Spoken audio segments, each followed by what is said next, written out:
Hello दोस्तों, मैं सौरभ यादव आप सभी का स्वागत करता हूं मेरी नई वीडियो में। जैसा कि आप सभी को पता है, मैं स्किल्स फॉर यू चैनल के माध्यम से आप सभी के लिए Microsoft Excel related tips, tricks and tutorial video upload करता रहता हूं। तो अगर आपने अभी तक मेरा चैनल सब्सक्राइब नहीं किया है तो प्लीज़ चैनल को सब्सक्राइब कर लीजिए और बेल आइकन को प्रेस कर दीजिए।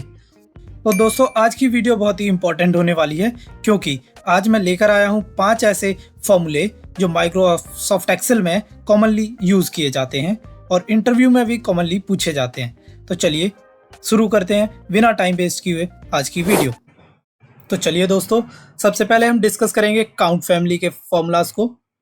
जैसे कि आप देख रहे हैं मेरे स्क्रीन पर है 3 काउंट फॉर्मूलाज, काउंट, काउंट ए, काउंट ब्लैंक। तीनों को एक एक करके डिस्कस करेंगे, घबराइए नहीं। तो मैं आपको बताना चाहूँगा, हमारे पास लेफ़्ट साइड में है स्टूडेंट्स का डेटा, जिसमें हमें स्टूडेंट के टेस्ट स्कोर दिए गए हैं और उन स्टूडेंट को कैटेगराइज किया है 3 कैटेगरी में, सैफरॉन, वाइट एंड ग्रीन। ये इनका ग्रुप है, या स्कूल में इन्हें हाउस भी कहते हैं। 3 हाउस के 3 ग्रुप के स्टूडेंट्स हैं जिन्होंने टेस्ट स्कोर दिया है। कुछ बदमाश बच्चों ने टेस्ट नहीं दिया है, यानी वो ब्लैंक है। तो सबसे पहले हमें काउंट करना है कि कितने लोगों ने टेस्ट दिया है। तो हम काउंट फंक्शन का यूज़ करेंगे। मैं आपको बताना चाहूँगा, काउंट फंक्शन यूज़ होता है वैल्यू को काउंट करने के लिए। अगर इसमें टेक्स्ट इंक्लूड हो जाता है आपके कॉलम में तो ये कंसीडर नहीं करता है। चलिए देखते हैं। फॉर एग्ज़ाम्पल काउंट टाइप करेंगे, वैल्यू पूछेगा, वैल्यू में हमें वैल्यू कॉलम सेलेक्ट करना है, एंटर कर देते हैं। देखिए हमारे पास वैल्यू निकल के आई 18, यानी 20 बच्चों के डेटा में से केवल 18 लोगों ने टेस्ट दिया है, जिसमें एक स्टूडेंट का 0 आया है। इसने 0 को भी काउंट किया है। जैसा कि मैंने कहा था, काउंट फंक्शन अल्फ़ाबेट या फिर वर्ड्स या फिर टेक्स्ट को काउंट नहीं करता है। तो यहाँ पर हम H टाइप करते हैं तो देखिए एक काउंट कम हो गया। अगर यहाँ पर भी मैं कोई अल्फ़ाबेट टाइप कर देता हूँ तो काउंट कम हो गया। चलिए वापस कर देते हैं, वरना इस बच्चे को मार पड़ जाएगी। तो देखिए काउंट फॉर्मूला क्लियर हो गया है। अगले फॉर्मूले पर चलते हैं, जो है काउंट ए। काउंट ए का फुल फॉर्म है काउंट ऑल, यानी ये नंबर्स को और टेक्स्ट दोनों वैल्यूज़ को काउंट करता है। इसमें कोई फ़र्क नहीं है कि नंबर है आपके फॉर्मूले कॉलम में या फिर टेक्स्ट है। तो चलिए देखते हैं। For example count A type करते हैं, टैब प्रेस किया, हमें वैल्यू सेलेक्ट करनी है। अगेन हमने टेस्ट स्कोर सेलेक्ट कर दिए, यहाँ पर 18 आ गया। बिल्कुल एग्जैक्ट जो काउंट फॉर्मूले ने दिया था वो काउंट ए से आया। लेकिन अगर हम यहाँ पर कोई अल्फ़ाबेट डाल देते हैं तो काउंट के नंबर कम हो जाएंगे। काउंट ए में अल्फ़ाबेट भी काउंट हो रहा है। काउंट ए क्लियर है। अगले फॉर्मूले पर मूव करते हैं, जो है काउंट ब्लैंक।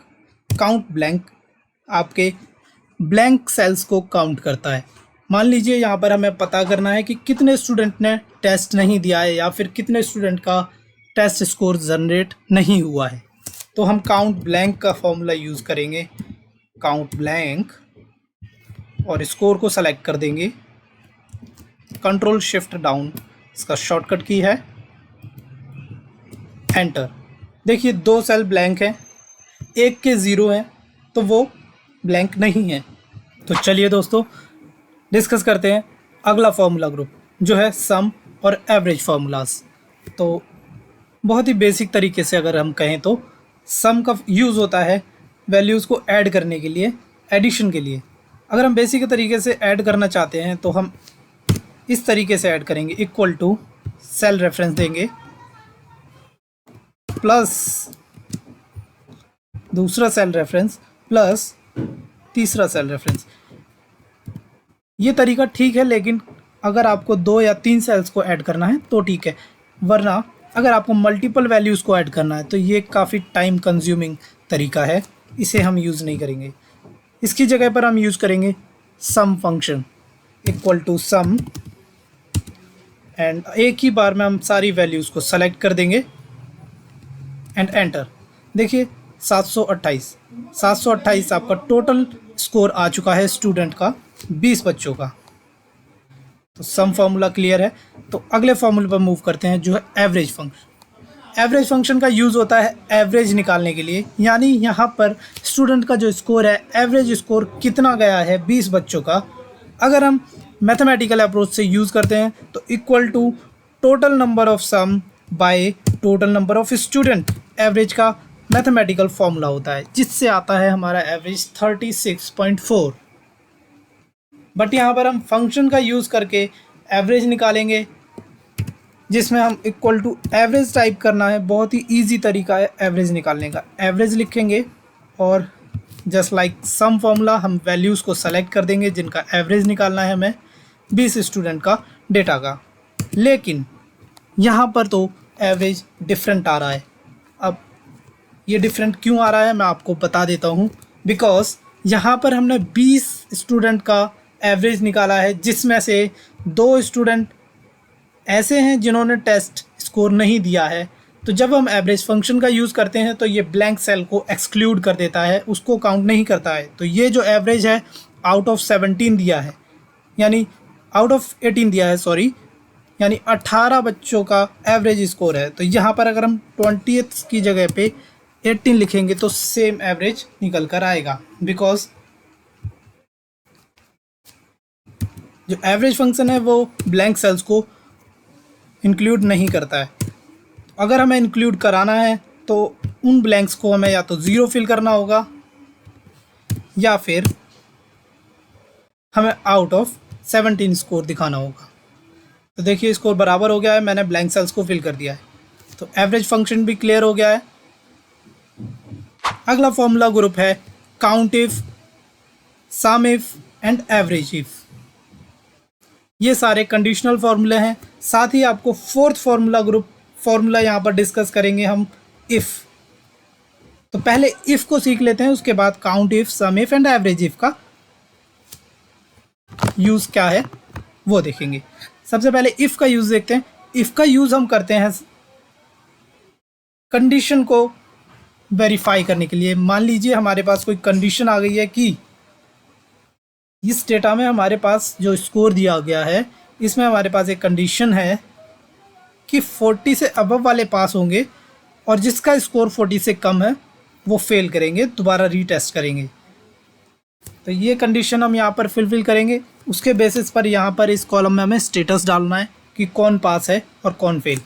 तो चलिए सीखते हैं। इक्वल टू इफ़ फंक्शन का यूज़ करेंगे।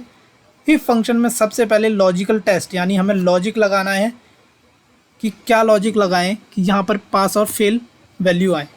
सबसे पहले हम लॉजिक देते हैं, अगर ये स्कोर हमारा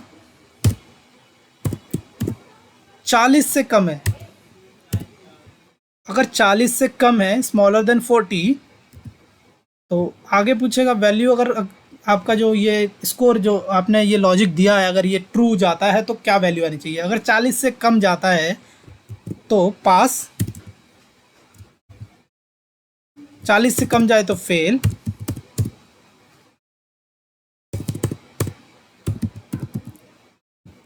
कभी भी फॉर्मूले में हम टेक्स्ट वैल्यू देते हैं तो उसे इन्वर्टेड कोट्स में डालना होता है, वैल्यू को इन्वर्टेड कोट्स में नहीं डालते हैं, ठीक है।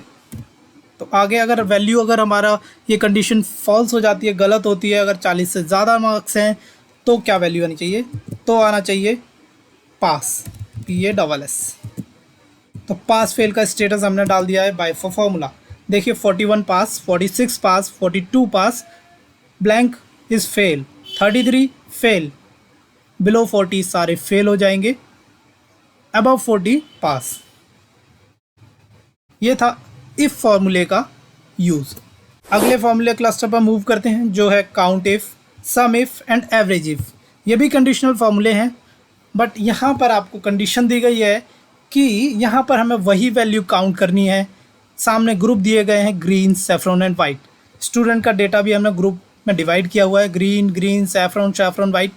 तो हमें यहाँ काउंट करना है कि ग्रीन के कितने स्टूडेंट हैं, ग्रीन में, सैफरॉन में कितने हैं और वाइट में कितने हैं। तो चलिए सीखते हैं। इक्वल टू काउंट इफ का यूज़ करेंगे हम। सबसे पहले काउंट इफ फॉर्मूले में रेंज पूछेगा, यानी कौन सी रेंज में आप ये देखना चाहते हैं, जो क्राइटेरिया आप देना चाह रहे हैं। मुझे पता है कि ये क्राइटेरिया हमें इस रेंज में मिलेगा जिसमें हम काउंट करना चाहते हैं। मैंने ये क्राइटेरिया की पूरी वैल्यू पूरा कॉलम सेलेक्ट कर दिया अपना ग्रुप वाला, एंड कॉमा करने के बाद काउंट इफ फंक्शन का दूसरा क्वेश्चन रहेगा क्राइटेरिया क्या देना चाहते हो, इसमें देख करके क्या क्राइटेरिया देना चाहते हैं। मैंने कहा कि मुझे जो ये H8 की वैल्यू है, H8 की वैल्यू चाहिए।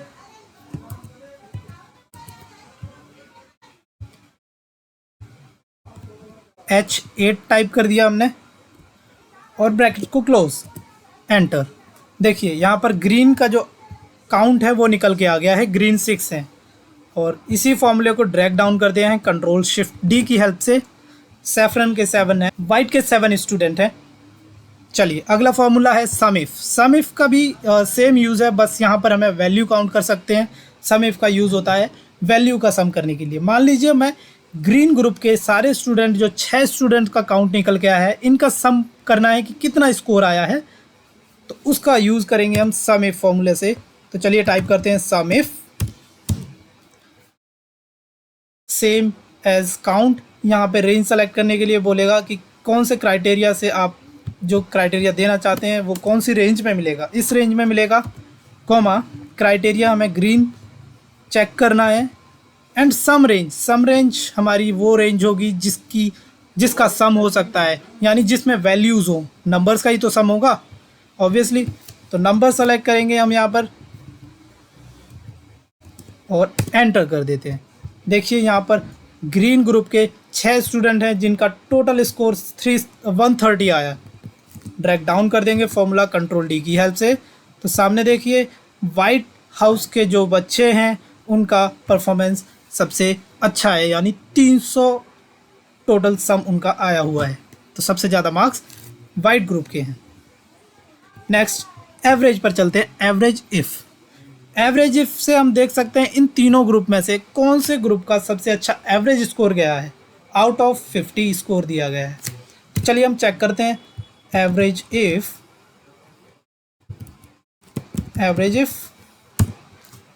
इफ़ में भी सेम रेंज देनी है आपको, जिसमें आपको क्राइटेरिया मिलेगा। क्राइटेरिया हमें ग्रुप्स को सेलेक्ट करना है, कॉमा एवरेज रेंज यानी न्यूमेरिक रेंज, जिसका एवरेज आप निकालना चाहते हैं, जस्ट लाइक सम फॉर्मूला। इसमें ज़्यादा अंतर नहीं है, जो सम का है वही एवरेज का है, बस एवरेज और सम नाम का डिफरेंस है, बाकी अंदर की जो भी वैल्यूज़ हैं वो सेम रहेंगी, क्राइटेरियाज है वो भी सेम रहेगा। और एंटर कर देंगे तो देखेंगे यहाँ पर 43.3 आपका एवरेज निकल कर आया है ग्रीन ग्रुप का। इसी फॉर्मूले को हम ड्रैग डाउन कर देते हैं। तो देखिए यहाँ पर तीनों ग्रुप का एवरेज निकल के आया है। सबसे अच्छा एवरेज है जो ग्रीन का आया है, यानी ग्रीन के जो 6 बच्चे हैं उनका जो एवरेज आया है 6 के 43.3 सबसे अच्छा एवरेज है। ठीक है, इसी के साथ ये ग्रुप भी फिनिश हो जाता है। तो चलिए दोस्तों, इस वीडियो के लास्ट ग्रुप का डिस्कस करते हैं हम लोग। इसमें हम डिस्कस करेंगे वी लुकअप और कॉनकैटिनेट फंक्शन का। जैसा कि मैंने वी लुकअप की कई सारी वीडियो बनाई हैं, अगर आपको वी लुकअप और कॉनकैटिनेट टेक्स्ट फंक्शन के साथ मैंने वीडियो बनाई है, अगर ये डिटेल में सीखने हैं तो आप उन वीडियोस को देखकर सीख सकते हैं। तो यहाँ पर हम अपने स्टूडेंट डेटा में यहाँ पर कुछ स्टूडेंट्स के नाम दिए हैं जिनका हमें स्कोर फैच करना है वी लुकअप की हेल्प से इस डेटा से। और यहाँ पर कॉनकैटिनेट में हमें स्टूडेंट के साथ उसका कितना स्कोर है वो कॉनकैटिनेट यानी एक ही कॉलम में ऐड करना है। तो चलिए सीखते हैं कैसे करेंगे। सबसे पहले हम वी लुकअप देखते हैं, equal to V lookup type करते हैं। वी लुकअप का जैसा कि मैंने आपको बताया है, सबसे पहले लुकअप वैल्यू यानी क्या आप सर्च करना चाहते हैं डेटा से। मैंने कहा संजय, स्टूडेंट का नाम हमारा जो आगे लिखा है ये सर्च करना है। इसके बाद टेबल अरे पूछेगा, टेबल अरे में हमें सर्च करना है, टेबल अरे हमें देना है जिसमें आपकी लुकअप वैल्यू फर्स्ट कॉलम में होनी चाहिए, ये ध्यान रहे आपका। तो यहाँ पर मैंने नाम वाली वैल्यू जो सर्च कर रहे हैं तो उसको फर्स्ट कॉलम से सेलेक्ट किया। देखिए आप, first, second and third column, 3 column की आपकी टेबल बन गई है। और कॉमा करते हैं। अगला देखते हैं क्या पूछ रहा है, कॉलम इंडेक्स। कॉलम इंडेक्स यानी कौन से कॉलम से आप वैल्यू फैच करना चाहते हैं, यानी जो आप रिजल्ट चाहते हैं वो कौन से कॉलम में है। यहाँ से हम काउंट करेंगे 1 2 3। स्कोर हमें चाहिए तो स्कोर थर्ड कॉलम में है, तो हम यहाँ पे थर्ड टाइप करेंगे, कॉमा। यहाँ पर लास्ट रेंज लुकअप यानी आप अप्रॉक्सीमेट मैच के लिए ट्रू एंड फॉल्स कर सकते हैं एग्जैक्ट मैच के लिए। इसके लिए हम फॉल्स के लिए 0, एग्जैक्ट मैच के लिए 0 और अप्रॉक्सीमेट के लिए 1 भी यूज़ करते हैं, तो हम 0 और 1 का यूज़ करेंगे एंड एंटर। तो देखिए संजय का एग्जैक्ट स्कोर सामने आ चुका है 47। इसी फॉर्मूले को हम नीचे ड्रैग डाउन कर देते हैं कंट्रोल डी की हेल्प से। तो देख सकते हैं यहाँ पर संजय का चेक करते हैं हम सबसे पहले।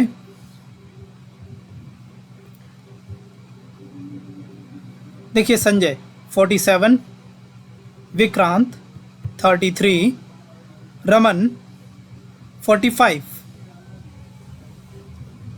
देखिए रमन के 45 हैं। एंड ऐसे श्याम के भी आप चेक कर लीजिए, श्याम का भी 48 है। ठीक है, तो ये है वी लुकअप का यूज़। अगला फॉर्मूला है कॉनकैटिनेट। कॉनकैटिनेट यानी 2 वैल्यूज़ को यानी 2 कॉलम के डेटा को कॉनकैटिनेट करना, ऐड कर सकते हैं इस फॉर्मूले की हेल्प से। इसे बेसिकली हम 2 तरीके से कर सकते हैं। सबसे पहला तरीका है, हम चाहते हैं कि संजय का स्कोर और संजय का नाम एक साथ आ जाए, तो यहाँ पर हम संजय सेलेक्ट करेंगे और M% का यूज़ कर देंगे और दूसरी सेल की वैल्यू एंड करेंगे और एंटर। इस तरीके से भी हम दोनों वैल्यू को कॉनकैटिनेट कर सकते हैं। यहाँ पर आप देख सकते हैं हमें यहाँ पर स्पेस देना है, तो इसमें स्पेस भी हम दे सकते हैं। इसके बीच में नल वैल्यू यानी इन्वर्टेड कोट्स के अंदर स्पेस, दोबारा से M% लगाएंगे और ये सेल सेलेक्ट करने के बाद देखिए यहाँ पर स्पेस भी आ गया है। लेकिन इसे हम फॉर्मूले यानी फंक्शन की हेल्प से करते हैं, कॉनकैटिनेट फंक्शन की हेल्प से भी कर सकते हैं। कॉनकैट टेक्स्ट 1, ये देखिए टेक्स्ट 1 और दूसरा टेक्स्ट जो हम सेलेक्ट करना चाहते हैं, कॉमा करके दूसरा, एंटर। इसमें भी स्पेस देना है, तो दूसरे टेक्स्ट की जगह पर हमें इन्वर्टेड कोट्स के अंदर स्पेस देना होगा और दूसरे कॉलम का डेटा सेलेक्ट करना है। देखिए फॉर्मूले को ड्रैग डाउन कर सकते हैं कंट्रोल डी की हेल्प से और ये कॉनकैटिनेट हो गया। तो दोस्तों इसी के साथ आज की वीडियो हमारी समाप्त होती है। मिलते हैं अगली वीडियो में, तब तक के लिए हमारे चैनल को सब्सक्राइब कर लीजिए और बेल आइकन को प्रेस कर दीजिए ताकि अगली वीडियो के नोटिफिकेशन आपको मिलते रहें। Keep watching skills for you.